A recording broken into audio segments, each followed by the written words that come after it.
The gentleman from Michigan, Mr. Walberg, for 5 minutes. I thank the Chairman, and thank you, Director Comey, for being here. Mr. Chairman, thank you for holding this hearing, and Director Comey for making it very clear that you believe we've done this respectfully with good intention. And I wish some of my colleagues that had instructed us on our intent were here. They have a great ability to understand intent better than, I guess, the Director of the FBI.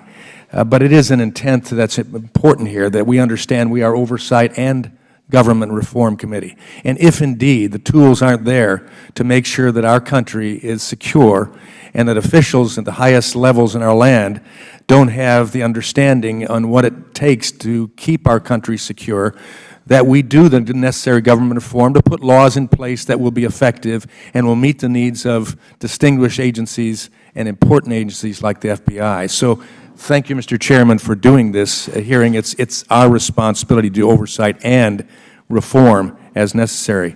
In going back, Director Comey, to paraphrase the Espionage Act, the people in the 7th District of Michigan understand it from this perspective in common sense, what it says, that whoever being entrusted with information related to national defense through gross negligence permits the information to be removed from its proper place in violation of their trust shall be fined or imprisoned under the statute. There doesn't seem to be a double standard there. It doesn't express intent. You've explained your understanding of why intent is needed, and we may agree or disagree on that, but the general public looking at that statute says it's pretty clear. The question I would ask, Director Comey, what's your definition of extremely careless, if you could go through that? Well, I intended it as a common sense term. It's one of those kind of you know it when you see it sort of things. Somebody who is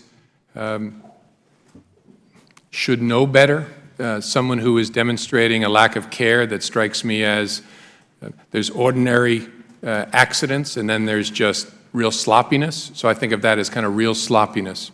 So you stated that you had found 110 emails on Secretary Clinton's server that were classified at the time they were sent or received, yet Secretary Clinton has insisted for over a year publicly that she never sent or received any classified emails.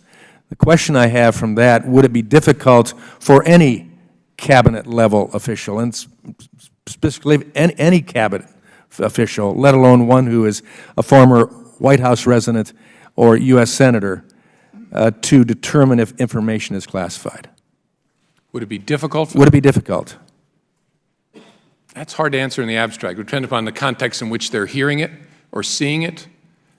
Obviously, if it's marked, which is why we require markings, it's easy. It's just too hard to answer because there's so many other situations you might encounter it. But with the training that we receive, and certainly a Secretary of State would receive, or someone who lives in the White House, that goes a little above and beyond just the common sense individual out there trying to determine, knowing that classified information will be brought and to remove to an unauthorized site ought to cause a bit of pause there, shouldn't it? Yeah, and if you're a government official, you should be attentive to it because Absolutely. you know that the matters you deal with could involve sensitive information, so sure.